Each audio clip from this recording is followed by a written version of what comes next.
very good morning to all the participants.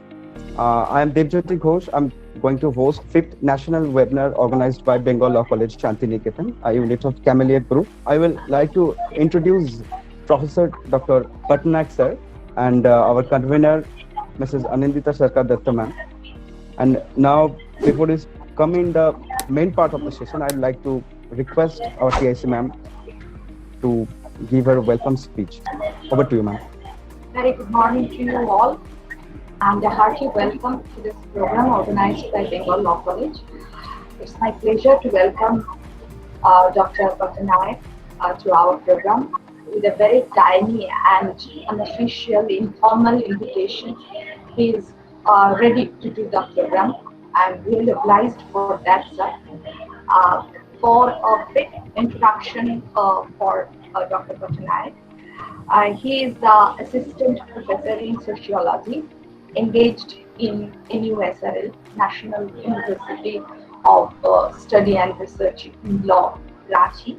He has completed his MA and MPhil in sociology from Chambalpur University, Odisha, and awarded with PhD degree in sociology from National Institute of Criminology and Forensic Science, Delhi. Welcome you, sir, that you are receiving our invitation with so informal way that I don't know how to express my gratitude to receive you here. So over to you, sir. Thank you, madam, for organizing such a very good program on law and sociology. It's my pleasure to address your students. Today, basically, I'll deliver a lecture on sociology and law, an interface, or the relationship between society and law. For today's lecture, I have divided my talk into 5 different parts. In first part of my lecture, I'll be discussing about status of sociology and image of sociology in the world. That is basically from global perspective. And in my second part of my lecture, I'll be dealing with law as a social construction. And also I'll discuss contribution of sociological thinkers in the field of law. In my third part of the lecture, I'll be analyzing sociological jurisprudence and concept of sociology of law. In the fourth part of my lecture, I'll be discussing about methods of inquiry and methods of investigation in the field of sociology and in the field of law. And in my last part of my lecture, I'll be dealing with some contemporary issues, contemporary social issues, where researchers, social scientists can use interdisciplinary approach to study and understand dynamics of law and society. Now let us discuss about status and images of sociology in the world. Sociology is defined as the science of human society or study of human society. Broadly, images of sociology classified into 5 categories: positivist image of sociology, humanistic image of sociology, social engineering image of sociology, sociology as a worldview, and sociology as a discourse. So let us first discuss and analyze positivist image of sociology. The positivist image of sociology treats sociology as a pure science which aims at value-free, objective causal analysis and offering scientific explanation of social phenomena. Sociological findings are value neutral because, according to Auguste Comte, who is the founding father of sociology, sociology is a positive science. Positivism is a theoretical and methodological paradigm to understand social change, policies, and programs. So therefore, positivism can be extended to sociological analysis, because positivism is committed to science and scientific methods. In sociology, conclusion is based on empirical facts. Sociological conclusion is based on empirical evidence and not on speculation. Though sociology is a complex subject because it deals with individuals, institutions, values, and norms of the society. Auguste Comte mentioned that sociology is a positive science and natural science research methods can be applied in the field of sociology. Natural science methods can be applied in sociological research. Important natural science methods which can be applied in the field of sociology are observation, experimentation, verification, and comparison. So if researcher or social scientist apply natural science methods in the field of sociology or in the field of social science research, then findings will be more scientific because it is based on empirical facts and empirical evidence. The second image of sociology is quite divergent than the first image of sociology, that is scientific image of sociology. Sociology is fundamentally considered a part of humanities. So when sociology is considered a part of humanities, here thrust is on understanding of social phenomena through reflexivity rather than on predictions, because sociological perspective is broad and open. So therefore, it is said sociologist is open to richness of human possibilities. Peter Berger is a famous sociologist. He is globally acknowledged for his sociological contribution. Peter Berger considered sociology as a form of consciousness. According to Peter Berger, reality is socially constructed and the world is internal and subjective. Now here the fundamental question is how reality is socially constructed. Now let us try to understand how reality is socially constructed through different examples. Gender inequality exists in different parts of Indian society. It is reflected in education sector, it is reflected in health sector, and it is also reflected in livelihood sector. That is a reality which is socially constructed. Similarly, caste discrimination is found to be more pronounced in rural areas of our country. That is a social reality which is socially constructed. Gender inequality is a social construction. Gender is a social and cultural construction. Therefore, here reflection is required to understand gender differences in Indian society, to analyze caste discrimination in Indian society.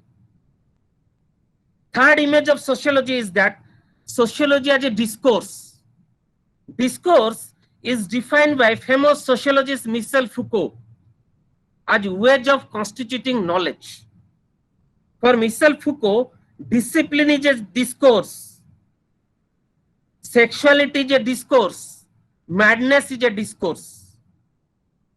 A discourse is a social system determining all the possible statements that can be made in a given field, whether it is in the field of gender, or whether it is in the field of social inequality, or whether it is in the field of madness or social inequality, or in the field of law. And most important image of sociology is social engineering image. Sociology is an applied subject rather than purely analytical subject. The discipline is treated as a problem-solving craft because in sociology, action research can be possible. For example, planned social development and planned social change, where action research can be possible by social researchers. Upendra Baxi is a famous legal scientist from India. Upendra Baxi, in his book, Sociology of Law, argued that the lawyer must know much of sociology and the sociologist must know much of law. So this is signifying the deep relationship between law and society. The importance of understanding law for a sociologist and the importance of understanding society for a lawyer, for a legal scientist. Sociology is an ideology and it is generally perceived as a worldview because sociology has its own worldview. It is highly reflexive in nature. Sociology is highly reflexive in orientation. Now, after discussing status of sociology at global level and images of sociology, now let us discuss how law is a social construct from the theoretical perspectives of Emile Durkheim and Max Weber. Max Weber and Emile Durkheim, these two are leading figures in the field of sociology. Max Weber is a German sociologist and Emile Durkheim is a French sociologist. Law is a social construct because it is the product of human social interactions rather than existing independently of its own. Law does not exist independently. It is not autonomous. So therefore, law is a social construct. Now let us analyze how Max Weber and Emile Durkheim reflected law with the evolution of human society. Max Weber is famous for his contribution of bureaucracy, ideal type, social action, theory of authority, power, and legitimacy. Today, I'll be discussing about Max Weber theory of legitimacy. Max Weber was interested to know why people had an obligation to obey the law. For Max Weber, power refers to the capacity of person to command the action or will of others because it involves superordination and subordination. Legitimate power is authority. When power legitimate, it becomes authority. Max Weber discuss three different types of authority. Traditional authority, which found in traditional society, in primitive society. Charismatic authority, found in primitive society and modern society. And legal rational authority, which predominantly found in modern industrial society. Now let us discuss different types of authority in different societies. In traditional society, authority is legitimized on traditional grounds and based on an established belief in the tradition. For example, customary law of the tribal people in tribal areas of our country, Kha Panchayat rules in rural areas of the state of Haryana, or Jamaat law in Muslim community.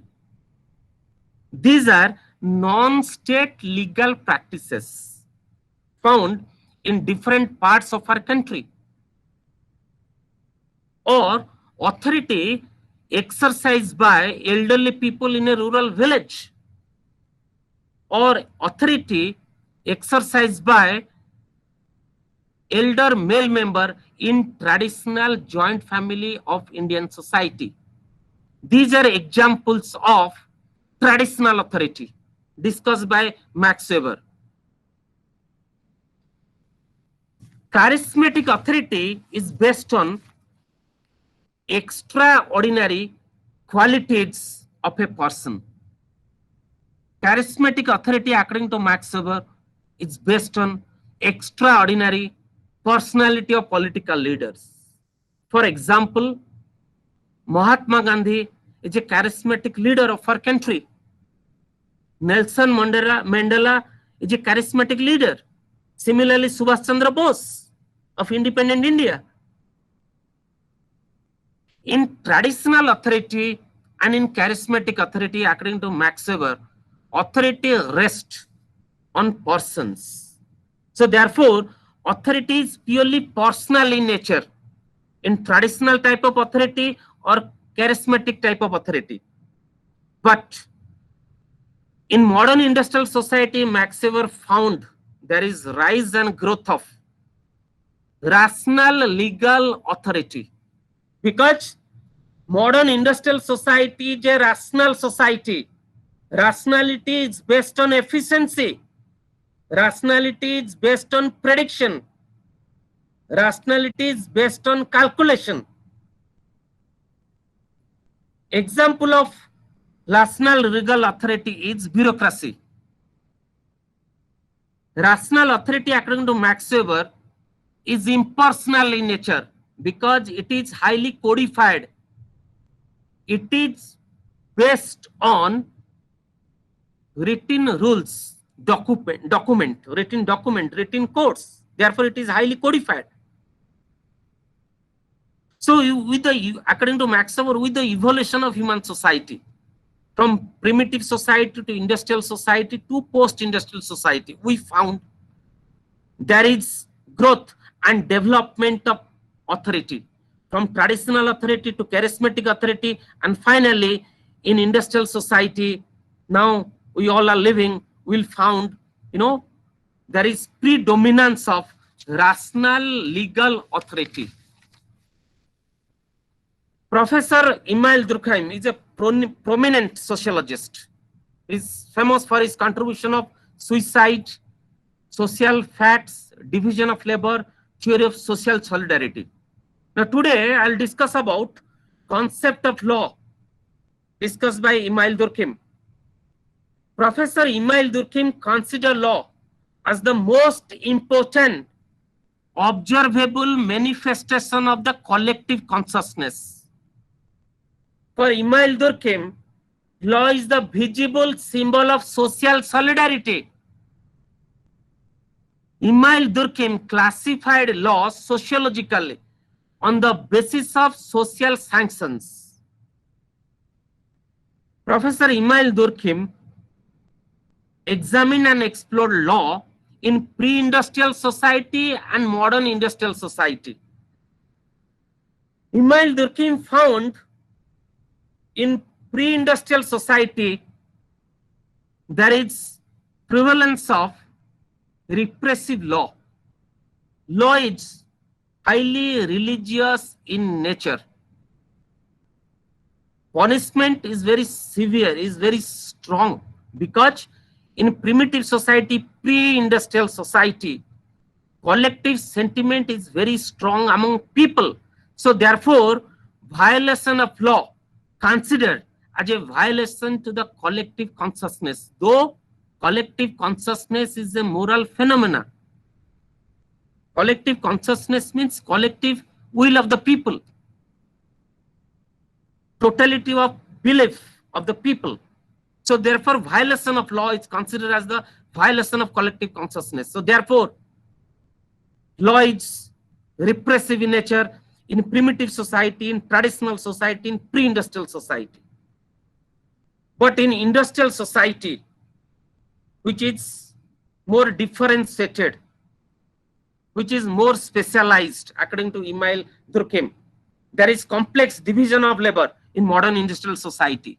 Emile Durkheim found in modern industrial society there is dominance of restitutive law. It is more secularized. It is highly codified. Restitutive law, according to Emile Durkheim, is oriented towards restoration of social relations among individuals.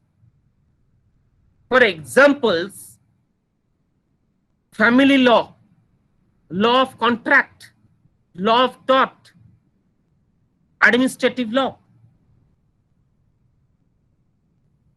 So Emile Durkheim observed that law is more restitutive in modern industrial society because there is declining of collective consciousness among people.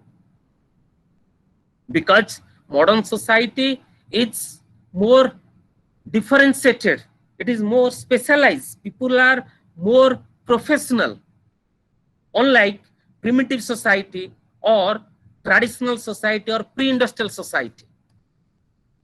So therefore, law is a social construct. It is not autonomous. It does not exist independently without human beings or without society. So the relationship between law and society is very intimate and very close. Now let us discuss about sociological jurisprudence and the concept of sociology of law. Sociological jurisprudence theory was developed by Professor Roscoe Pound. Roscoe Pound is an American jurist. The perspective of sociological jurisprudence was developed by Roscoe Pound. According to Roscoe Pound, law is a means of social control. It is a mechanism of social control. Different types of social control found in our society.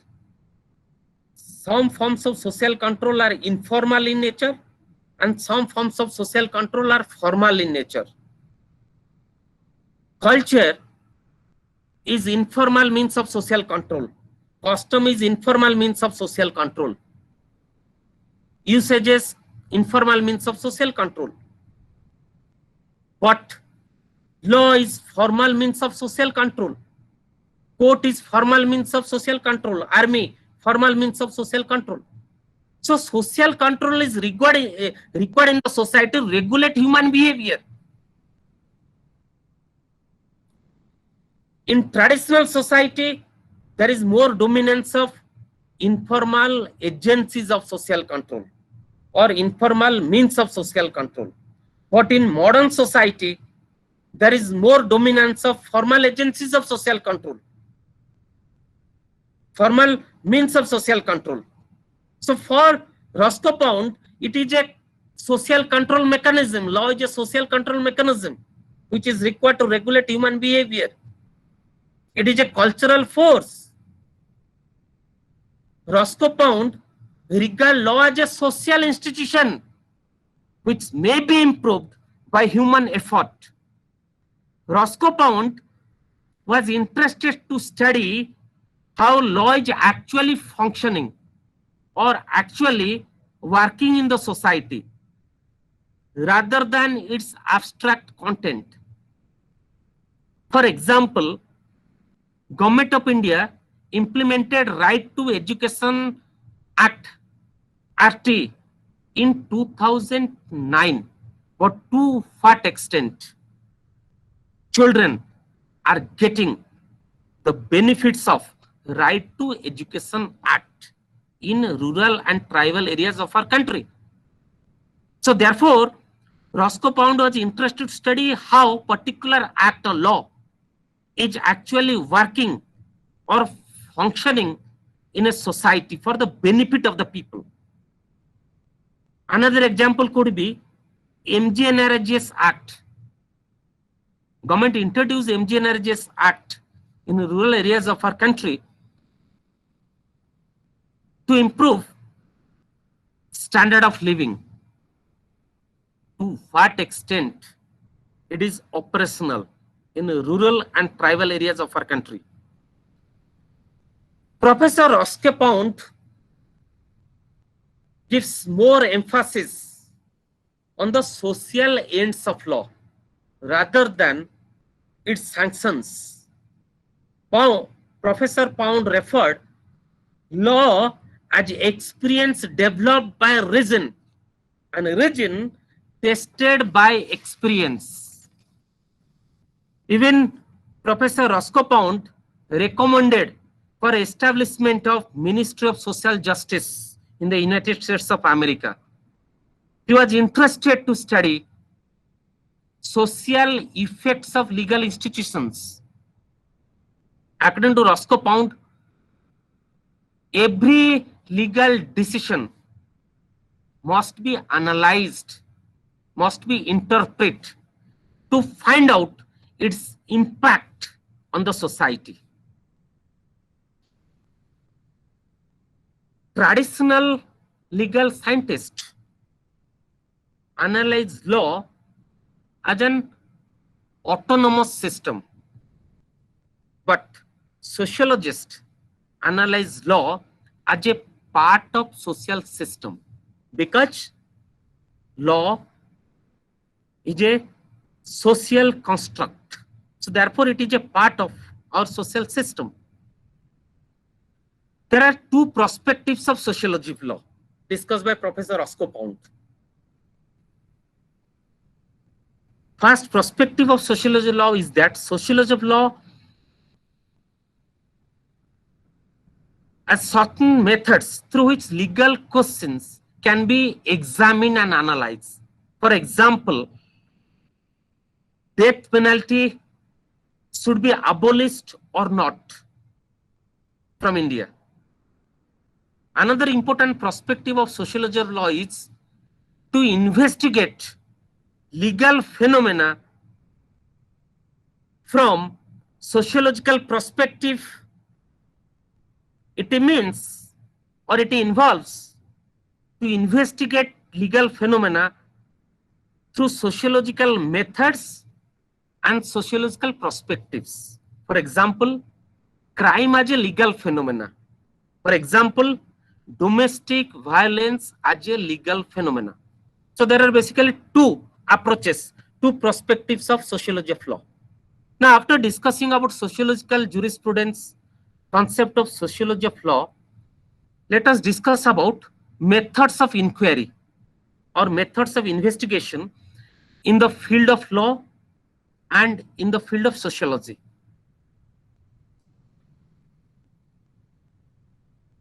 Sociologists use qualitative methods of inquiry and quantitative methods of inquiry, because prime objective of research is to explore truth, to find out truth, to explore knowledge as a part of inquiry or to discover truth. So sociologists use qualitative methods of inquiry and quantitative methods of inquiry. But in the field of law, it is limited to doctrinal research. Sociology is considered as an empirical subject because empirical research is possible in the field of sociology.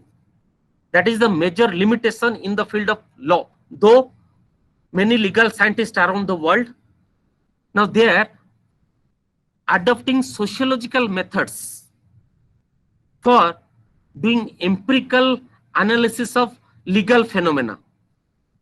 Now let us discuss various empirical methods used by sociologists in the field.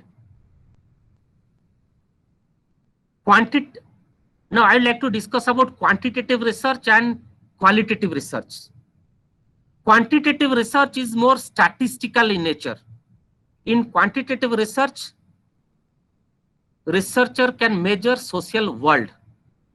Measurement of social phenomena is possible in quantitative research. So two important methods of quantitative research are questionnaire method and interview schedule method. But in qualitative research, prediction is not possible. It is not possible to quantify data in qualitative research. But many scholars, many researchers, they are using qualitative methods of research. So important qualitative methods of research are observation method, case study method, content analysis method, ethnography method, and focus group discussion method.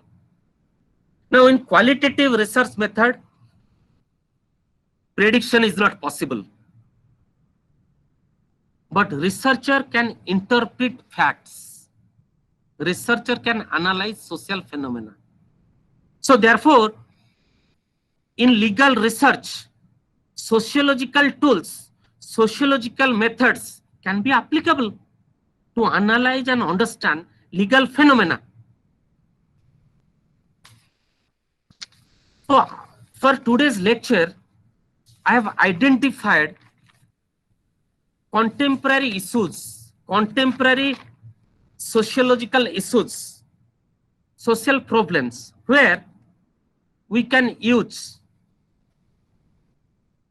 sociological methods. Research can be possible through interdisciplinary perspective. For example, Domestic Violence Act 2005. Domestic Violence Act was implemented in our country in 2005. But National Familial Survey conducted by International Institute for Population Sciences, Mumbai, argued that the rate and incidence of domestic violence is increasing significantly in different parts of our country.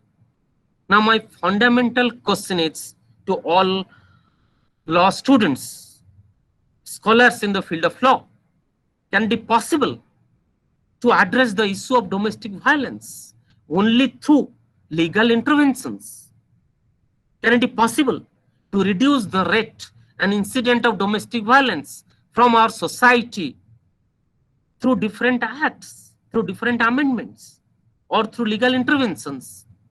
Or it is required social intervention, social strategies, because domestic violence is a social problem and our patriarchal system is responsible for gender inequality, gender discrimination in our society.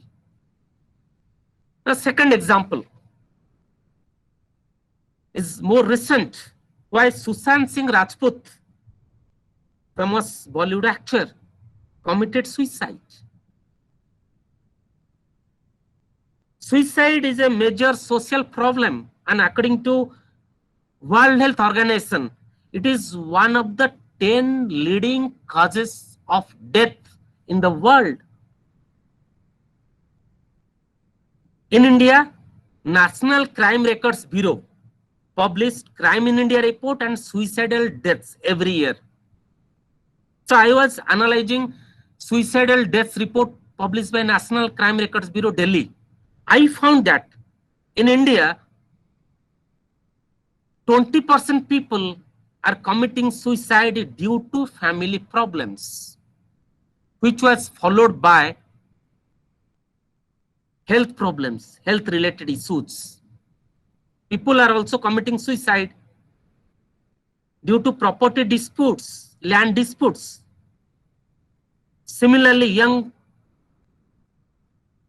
people, they are committing suicide due to failure in love affairs. So therefore, suicide is a social problem. It is not possible to interpret suicide from a legal perspective. So sociological approach is necessary. Professor Imail Durkheim discussed different types of suicide that is found in our society.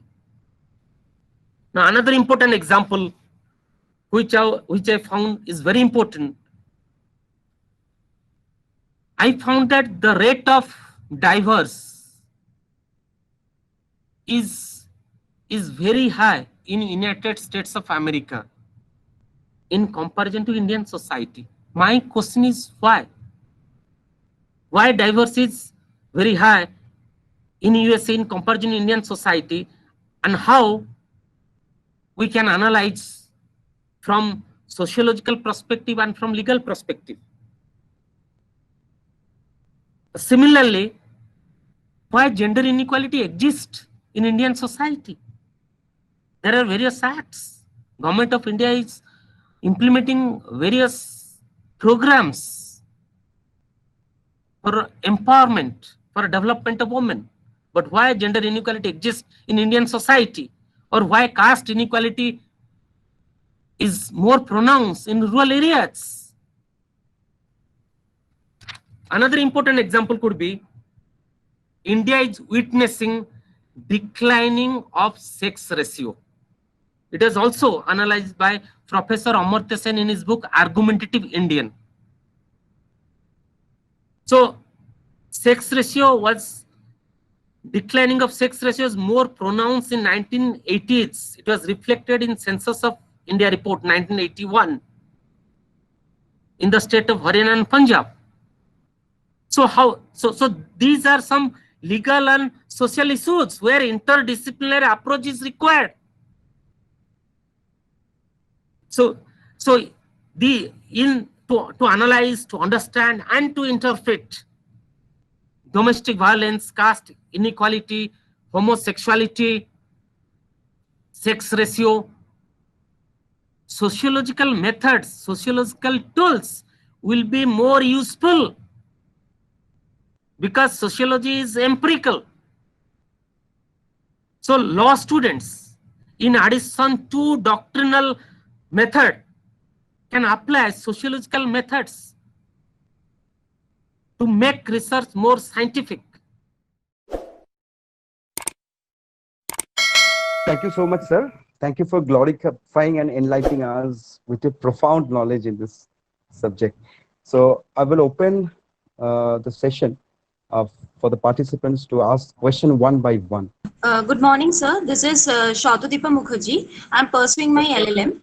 Like, my question is, as we are studying sociology and law, and just now as you spoke of gender inequality, do you think that the gender inequality that persists in our legal system, like we have hardly 10% of female judges, and we find women, successful women lawyers in our field, is the greatest failure of law, that we as lawyers, we as social engineers actually can't reform our own system?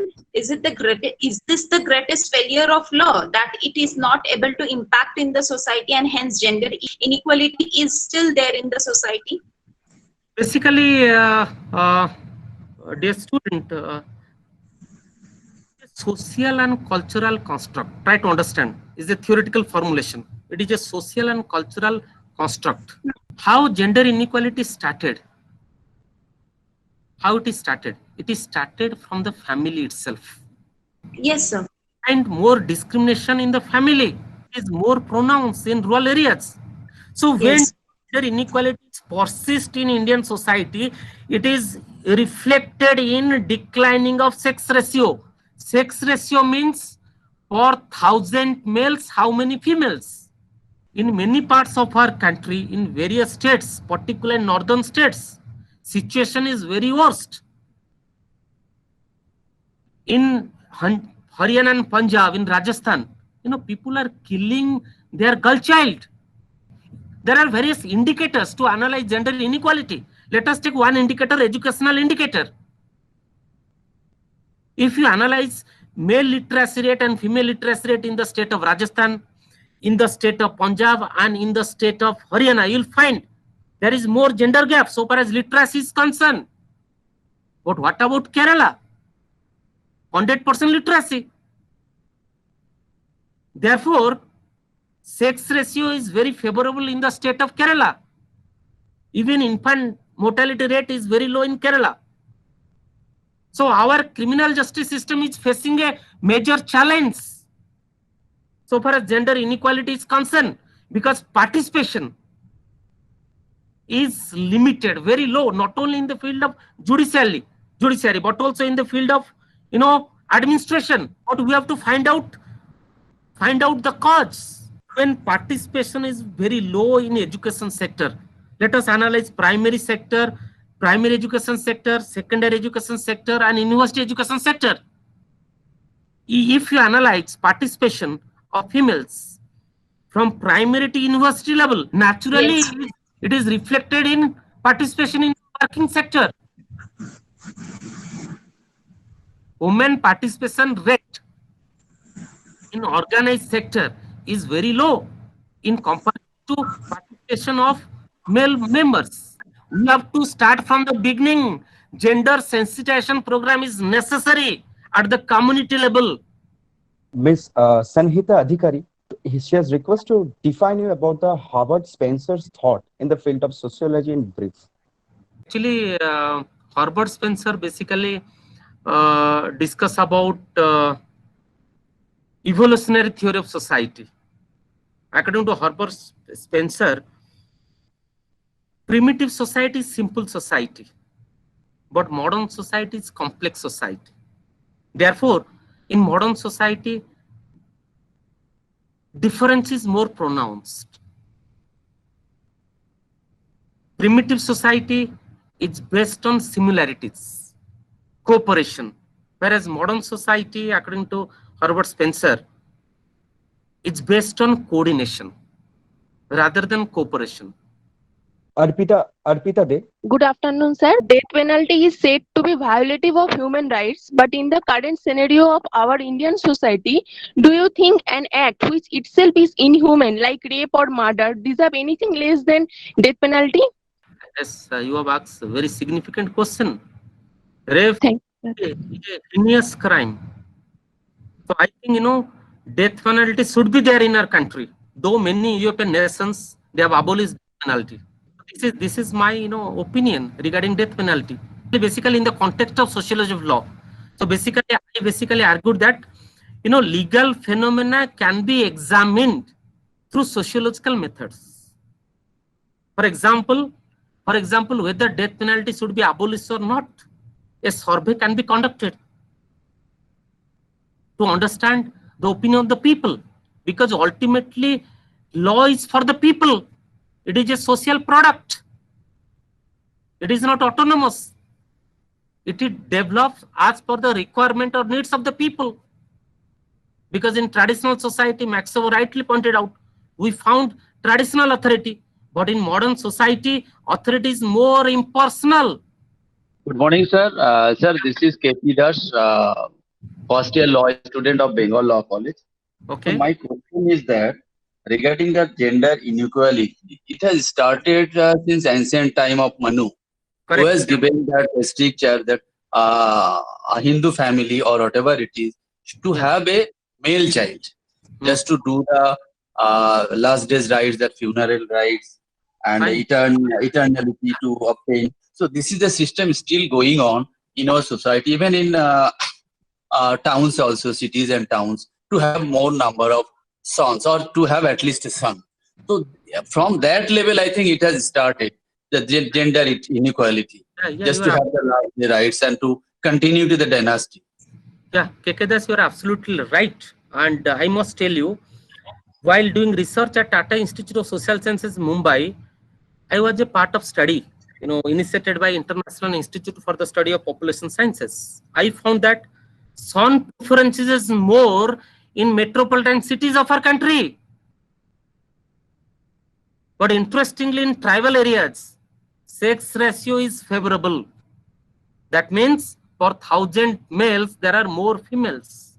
Now the question is that if this will continue giving more preference to son, its effect or its impact on our society. Because declining of sex ratio significantly impacting demographic structure of our country. Take one example. Haryana and Punjab witnessing sharp declining of sex ratio. Now let us see the consequences. What will happen? In Haryana and Punjab, it is very difficult after 20 years. If the trend will continue to find out suitable bride for marriage. Try to understand the dynamics, its consequences. Now we are living in post-industrial society. Do you think that still we should give more emphasis or give more importance, or preference to, son over the girl child? So if it will continue, then probably I think gender equality will be a dream. It is not possible to achieve. Yes, next question. Yeah. Sir, once Justice V.R. Krishna Iyer has remarked, women are human without rights. Yeah. We find the same situation is still persisting in our society. So I just want to know your views. It is only the lack of awareness among this fairer sex that is the cause of continuation of their jeopardization of rights. It is not only limited to lack of awareness. Rather, I would say lack of participation in different sectors, whether it is education, whether it is health, whether it is livelihood. Basically, lack of awareness plus these other reasons also we can cite, right, sir? Yeah. So participation, unless and until women will participate. Once they'll participate, naturally they can demand, is not it? So participate for them, is not it? So that is the whole issue, major issue in Indian society. True, sir. See the situation of the status of women in rural areas, status of women in tribal areas of our country. According to one National Family Health Survey research study, IAPS conduct NFHS in every 5 years. It is the largest survey in Asia, particularly in demographic sector. NFHS study latest report in rural areas and tribal areas of our country, participation is very low. Participation among women is very low in tribal and rural areas of our country. True, very true. So therefore, this is the first step of women empowerment. Sir, I am asking that since a person's psychology depends upon socialization, so can we say that law for different society must be different even in today's modern industrialized society, and even should be different for different persons? Socialization is a basically sociological concept, and there are agencies of socialization. Family is the primary agents of socialization, whereas school, community, peer group, these are secondary agents of socialization. And socialization starts from the family. As a student in the field of sociology, law should be universal. There should not be any differences so far as application of law is concerned.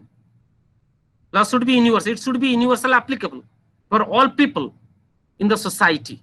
But yes, so far as for example, in India we have law for the disabled students. Even in primary education sector under Sarva Shiksha Abhiyan, there are special education scheme for the disabled students.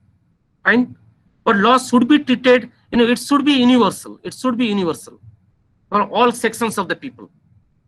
Otherwise, again, law will create differences. It will create differences in the society.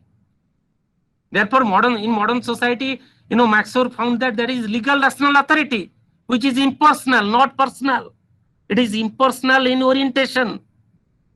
For example, bureaucracy. There are certain characteristics of bureaucratic organization, like decentralization of power, decentralization of authority, hierarchy. So it is maintained in the bureaucracy. Thank you, sir. Though you have told about the relation with sociology and law, still Sheikh Bashist and some other person is just asking to brief about the relation of psychology, sociology, and law, relation among these three. Actually, in sociology, and also I think all students from law background, they must be studying in their course deviance, crime and deviance. There are various theories of deviance. Deviance means violation of cultural norms. So important theories of deviance are biological theory of deviance, where it is stated that criminality is inherited, but it is refuted by psychologists. Psychologists argued that personality plays a very important role in influencing crime. So they try to establish co-relationship between maladjusted personality and criminal behavior. But sociologists rejected views of biologists who argued that crime is inherited, and also rejected the arguments of psychologists. Instead, sociologists like Emile Durkheim, R.K. Merton argued that social structure is responsible for criminal behavior and crime in the society. So for Emile Durkheim, crime is a social fact. So Emile Durkheim, discuss about, suicide, social disorganization. According to Emile Durkheim, suicide is an index of social disorganization in modern industrial society. Because, World Health Organization rightly pointed out, it is one of the 10 leading causes of death. Therefore, it is an indicator of social disorganization. So therefore, crime and deviance can be analyzed from the perspective of sociology, from the perspective of psychology. Thank you so much for taking this session so patiently and delightfully. So now I will request our TIC ma'am to come and to give vote of thanks. I don't have any words to express my gratitude and thanks to sir. Nowadays, this has becomes our platform to exchange our thoughts, to put forth some new issues, so that our education remains focused. Otherwise, in colleges, we are missing the students at colleges, our work at colleges, and that's what we are very much positive to organize all such sessions frequently, so that all the students from our college, from outside our college, from throughout India can participate. There are so many webinars organized throughout India, and I request all the students that participate in all these things as far as possible for you, because these are the springs from where you can get the knowledge to be utilized in your future. And it will take ecstasy in our mind. Such participation, they are just bring forth such joyfulness, blissfulness, that it will go for the rest of the days, it will go for the rest of our week, and we are engaging with our job most delightfully. So thank you again, sir. Thanks all the participants, and thank my academic team. They are very much prominent, profound, and organizing all these events with intense capacity. So thank you all, and meet you soon again. Thank you, madam. Thank you, madam. Thank you for organizing this beautiful program. Okay, sir. Thank you. Thank you so much, sir. Thank you all the participants.